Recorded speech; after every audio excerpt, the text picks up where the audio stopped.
ဘယ်လိုလဲဂျော်နသန်အဆင်ပြေရလားမပြေခဲ့ဘူးကိုကျိုးသူတို့ညင်းနေလို့မယ်လက်နက်ဝယ်ဖို့တော့ငွေတော်နဲ့စာချုပ်တစ်ခုချုပ်ပေးလိုက်တယ်အနေအောင်စစ်ဝတ်စုံနဲ့ပြည်အောင်စပင်ခွေဒီပါတဲ့စံတူးဆွတ်ထားတဲ့နီဆက်ဆက်လူကြီးတူရဲ့အမေဘူးအနောက်တိုင်းဝတ်စုံကောက်အင်းကြီးတွေနဲ့ဝင်လာကြတဲ့အဖွဲ့ကခေါင်းဆောင်ပြည်သူကဖြေချလိုက်တာပါစစ်ဗိုလ်ချုပ်ကလုံမချဟန်နဲ့မျက်နှာတစ်ချက်မဲ့ပြီးဝိုင်ခွက်ကိုမဟင်းကမင်းတို့တေချာမပြောကြဘူးလားအဲ့ဒီနေရာကိုရတာနဲ့လူချင်းနဲ့လက်နက်ခဲရနေလူတလောက်မှားပေးပါမယ်လို့အမျိုးမျိုးပြောပါတယ်ဗိုလ်ချုပ်ရေနေမဝင်သခင်တန်းကိုချက်ချင်းအကြောင်းရှောက်တင်ပေးပါမယ်ဆိုတာတော့မှမြန်မာပြည်ကလက်မခံဘူးကျွန်တော်ကဘာဘာနဲ့လက်ပတ်ပြောပြီးမြဲလောင်းမတရားကပုံမလင်းလင်းပဲပြန်ပြောလိုက်တယ်ဘယ်လိုပြန်ပြောသလဲငါကအခုမှထီးနှံရဖို့ကြိုးစားနေလို့နဲ့ငါတော့ထီးနှံမခိုင်မြဲသေးခင်ဗုဒ္ဓဘာသာထွတ်မြတ်ထားရဘုရားမြည်နေရကိုမင်းတို့ကိုပေးလိုက်မယ်ဆိုရင်တော့ပြည်သူတွေကြီးနေကြမှာမဟုတ်ဘူးတဲ့ပြည်သူတွေဒါမကြီးနဲ့ငါလည်းထီးနှံရတော့မှာမဟုတ်ဘဲနဲ့ကြာရှုံးသွားလိမ့်မယ်တဲ့ဒါကြောင့်တိုင်းသူပြည်သားတွေအလိုကိုစန့်ကျင်ပြီးတော့မင်းတို့ကိုဘုရားကုန်းနေရမပေးနိုင်တာလို့ပြောလိုက်တယ်ခတ်တော့တာပဲကွာဒီနေရာကငါတို့တော့ဘယ်လောက်အချက်ချကြတယ်ဆိုတာသူသိမှာမဟုတ်ဘူးသူကသူထီးနှံနဲ့သူ့လူတွေကိုပဲကြည့်နေတာဒီစစ်ကောင်းဆောင်နိုင်ငံကြီးတော့တော်ပါဝတယ်ထောက်ရှောက်နိုင်ခဲ့ပြီးတော့မှတစားနေမိကျေပြက်လာတာလည်းမပြောနဲ့သိလေတာကူဗိုလ်ချုပ်ရဲ့ညီတော်တန်ဆုံးမှာအတန်အဖွဲကောင်းဆောင်ဂျွန်နသန်ကညီမဘရင်တဲ့နိုင်ငံရေးစီးရေးချွန်တာမဟုတ်ဘူးသူ့လူတွေကလည်းအင်မတန်ပါနဲ့တယ်အဲ့ဒီအစုအဖွဲ့ကိုကျွန်တော်တို့တည်းမဟုတ်လက်တော်ဘယ်သူမှနှိမ့်နေနိုင်အောင်မဟုတ်ဘူးဘာဖြစ်လို့လဲဂျွန်နသန်ရန်ကုန်မျိုးဆောင်ကြနေတဲ့မင်းထင်တော်ထားဆိုတဲ့ပုံမှုကသူတို့ဘရင်မင်းမြတ်နဲ့တွေးဆုံပွဲအပြီးမှာကျွန်တော်တို့တန်အဖွဲကိုတိကျခေါ်တွေ့တယ်သူတို့ဘရင်လိုပဲပကုန်းနဲ့တန်လင်းကိုတိုက်ဖို့အမြောက်လက်နက်တွေအသေးအံလိုချင်နေပုံရတယ်ဒါပေမဲ့သူမိတာကကျွန်တော်တို့မှာရှိတဲ့လက်နက်အမျိုးအစားတွေနဲ့စွမ်းဆောင်ရည်ကိုအသေးစိတ်မေးနေတယ်မြန်မာထဲမှာသူ့လောက်စစ်စစ်တာအရင်ကမတွေ့ဘူးမင်းဘာတွေပြောခဲ့တယ်မပြောလို့မရဘူးသူကအချက်လက်အတိအကျကိုတောင်းနေတာရေးမဲ့မဲ့သူကလည်းအစင်းနဲ့စောင့်နေတယ်လက်နဲ့ရောက်တဲ့ကအသွင်ပြုတ်ဝင်တဲ့တကွရှင်းလင်းပြသပေးမဲ့သူတွေကပါလာမှာပါလို့ပြောပြီးမဲ့မရဘူးအဲ့တော့ကျွန်တော်တို့မှာရှိတဲ့အမျိုးအစားနဲ့စွမ်းဆောင်ရည်အချင်းကိုတော့သူစိတ်ချအောင်ပြောပြခဲ့ရတယ်သူကလူငယ်ပြီးမဲ့အများကြီးရစ်တယ်မိပြီးသားကိုရုတ်တရက်မသိသလိုပြန်လှည့်မေးပြီးမှဖြေတာနည်းနည်းလေးလွဲပိုင်းကိုထောက်တော့တာမင်းတို့လည်းမယုံရဘူးကြီးတွင်တွင်ပြောနေတာဒါနဲ့အတက်နိုင်ဆိုမှန်အောင်သတိထားပြောကြရတယ်သူကဒါတွေကိုမလုပ်ဖို့မေးတာလေတို့လာမဲ့တန်လင်းစစ်ပွဲအတွက်ချိုတင်ပြင်ဆင်ခြင်းလို့ပြောတယ်အဲ့ဒီပွဲမတိုင်ခင်အချိန်မီရောက်နိုင်မယ်လို့တတိကျတွက်ဆထားပုံပဲဘိုးချုပ်ကခနဲ့ပြုံးပြုံးတယ်ညီမတွေကဒီလိုပါပဲကိုသိအထင်ကြီးပြီးယုံကြည်မှုလွန်ကဲနေကြတာဟုတ်တယ်ဒါပေမဲ့အဲ့ဒီတယောက်ရဲ့စနစ်တကျအကွက်ချလှုပ်တဲ့ပုံနဲ့တွေးခေါ်ပုံတွေအရာဒီတက်ပူပြီးလိုချင်တာရှိလိမ့်မယ်လို့ယူဆရတယ်ထားလိုက်စမ်းပါကွာငါတို့လိုချင်တဲ့ရှေးအောင်ဖျားကုန်းအကြောင်းကိုမေးသေးလားဘာလို့ဖို့လဲတခွန်းပဲမေးတယ်ကမ်မတီဆောက်ဖို့ကုန်းမြင့်လိုချင်တာလို့ဖြေတော့ထပ်မမေးတော့ဘူးကောင်းတယ်တခြားဗိုလ်ချုပ်တွေကညီလာခံမှာသိအမြင်မကြည်ကြတဲ့ရန်ရှိပြီပဲဘာမှထွေထွေထူးထူးမပြောကြဘူး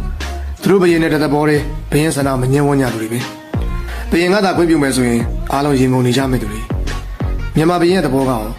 ့အလောင်းမင်းတရားကတော့အင်္ဂလန်ဘရင်မင်းမြတ်နဲ့မဟာမိတ်ဖွဲ့လူဟန်ရှိတယ်ကျော်ပြန်တူးစီကိုရွှေသွန်လာပို့ထားတယ်လို့မိန့်ကြားတယ်အရှိအိန္ဒိယကမ်ပဏီကနေတဆင်ပို့တာအိန္ဒိယကိုပို့ရင်တော့ကျော်ပြန်မင်းမြတ်စီကိုရောက်မှာမဟုတ်ဘူးအဲဒီအကောင်တွေကသူတို့ကိုသူတို့ဘရင်လို့ထင်နေကြတာအေးလေသူတို့ကမြေနေရမပေးရင်တို့ကလည်းလက်နက်မှမပေးဘဲနဲ့ဆိုင်းငံ့ထားရမယ်သူတို့အခက်တွေးမှသူ့ပသိမ်မှာခြေချခွင့်ပြီးတော့မှာပဲဟုတ်ပါတယ်ကျွန်တော်တို့စီကလက်နက်ကိုမျှော်ကိုးပြီးတော့မှဟိုင်းကြီးနဲ့ပသိမ်မှာတမကတကုံမပါခြေချခွင့်ပြီးမယ်လို့ခန့်လိုက်ပါတယ်ဟာဒီလိုပဲဖြစ်ရမှာပေါ့လက်နက်မရလို့တို့လူတွေအထီနာတော့မှငါတို့ဆန္ဒတိုင်းအကုန်လိုက်ရောလာရလိမ့်မယ်တို့ကအချိန်ကိုစောင့်ရုံပဲဒါပေမဲ့တခုရှိတာကဒီဘရင်နဲ့ဒီလူတွေရှိနေခြင်းအတွင်းမှာတော့ကုံသွယ်ဖို့ရာကိုလိုနီနယ်တွေရဖို့ကိစ္စကနှောင့်နှေးနေဦးမှာပဲတို့ကိုအနိုင်တိုက်ဖို့မလွယ်ဘူး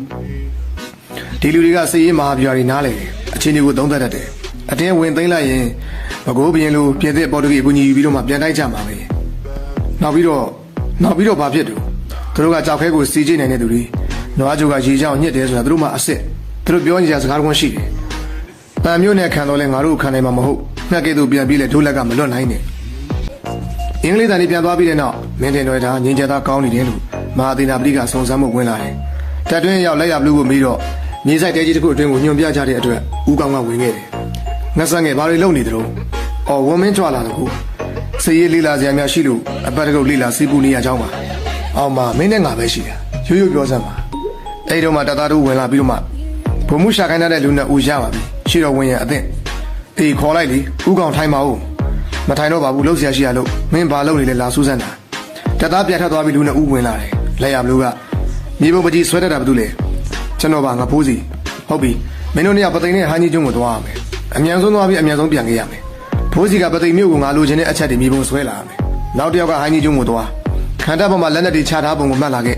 ပြီးရင်သင်္ဘောကလားတွေနဲ့အချမ်းဝင်တဲ့ကုန်တယ်ကြီးတယောက်ကိုရွှေငွေပေးပြီးတော့မှတကုံကိုလာခဲ့ဖို့ဖိတ်လာခဲ့ ဦးကောင်ကဝင်မေးတယ်ဘာတွေလုပ်နေတယ်လဲကွယ်မောင်ဆန်းအမာခံဖို့နှစ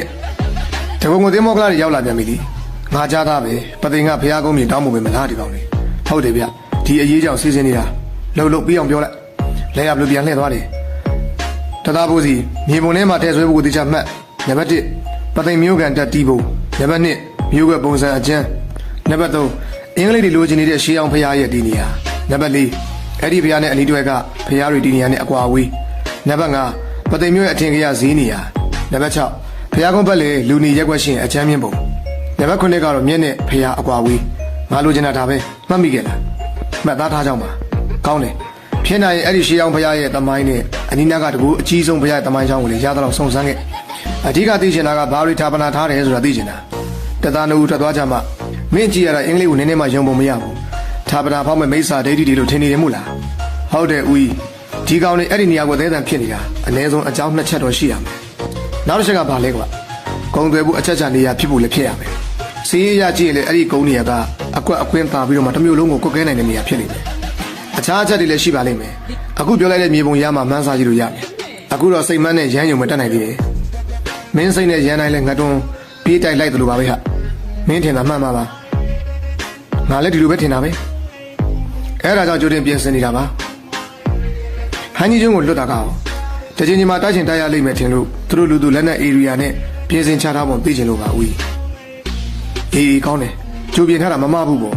့ရန်သူတရင်သိနေဘယ်လိုတိုက်မယ်စီစဉ်လို့ရတော့တို့ဘက်ကသိကြတာပေါ့ကောင်းတယ်ဟိအားပေးတယ်ဘကူကမလာရင်ပသိမ်ကိုချိန်နေတာငဆန်တယောက်ပဲရှိမယ်အားရတယ်ဟိအဲ့လိုအားပေးပြီးဦးကောင်းကပြန်သွားတယ်ဟန်ကြီးကျွန်းမှာအခြေပြုတ်နေတဲ့သင်္ဘောကလာအင်္ဂလိပ်တွေကလောင်းမကြနဲ့တွေ့တာ2ချိန်လောက်ရှိပြီ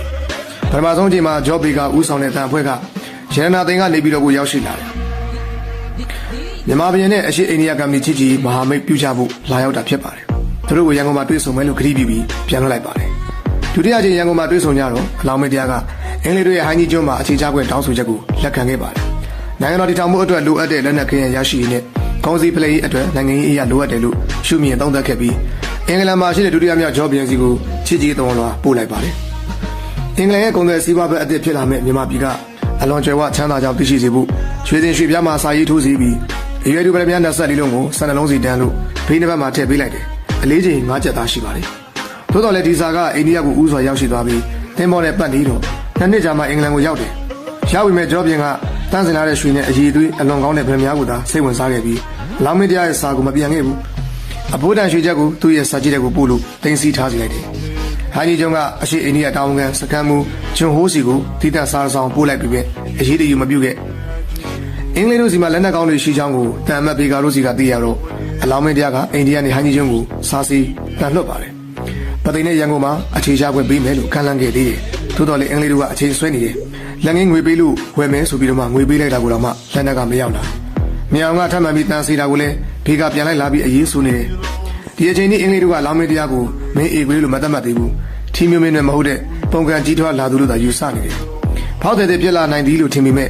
ကုန်တဲ့ဘက်အဖြစ်လက်မခံကြသေးတော့အကူကြီးမပေးကြဘူး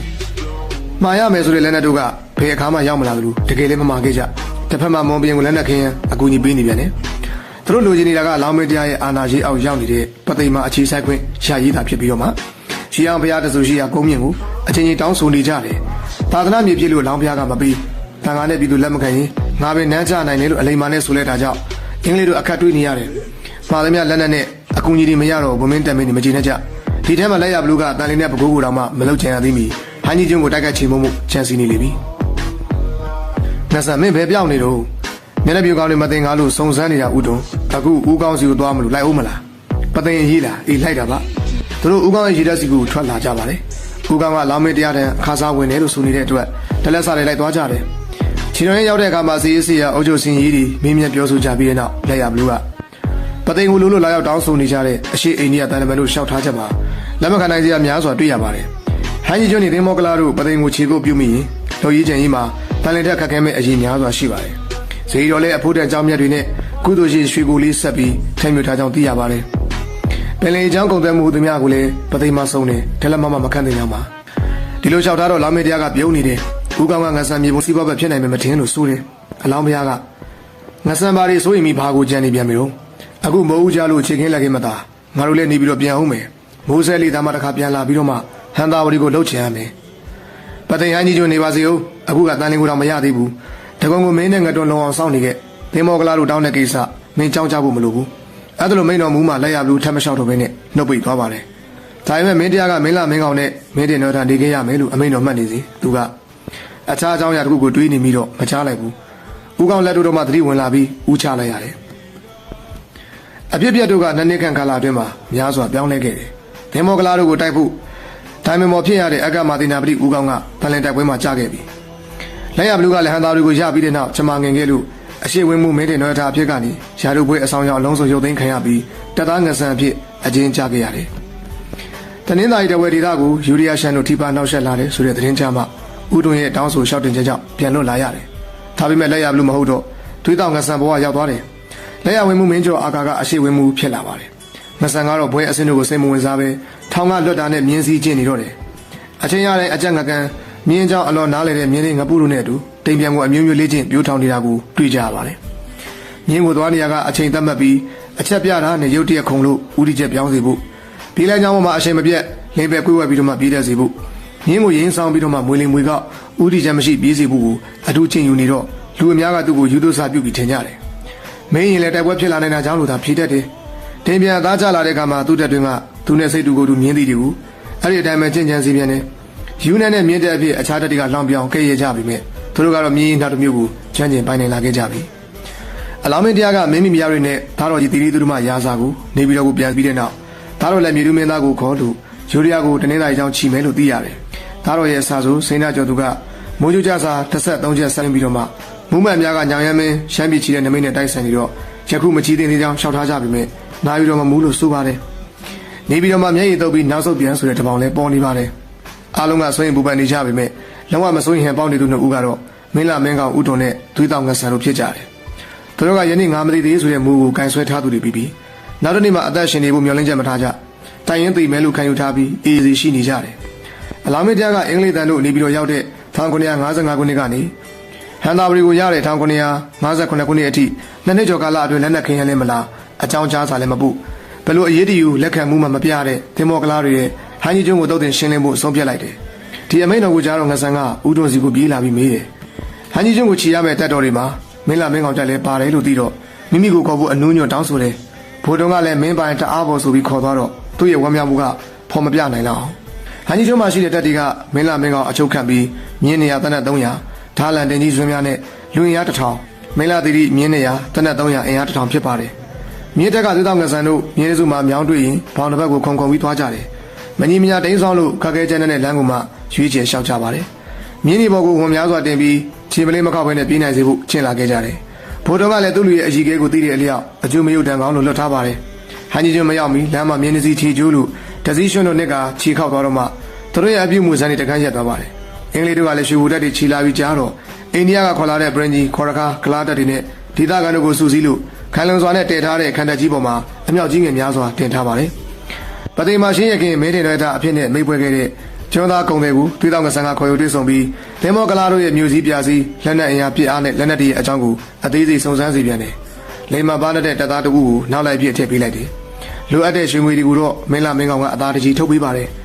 ဟန်ကြီးမရောက်မီ3စက္ကန့်မှာတော့တပ်သားပြန်လာပြီးတော့မှအဖိုးတန်ချက်လက်များစွာရရှိလာတယ်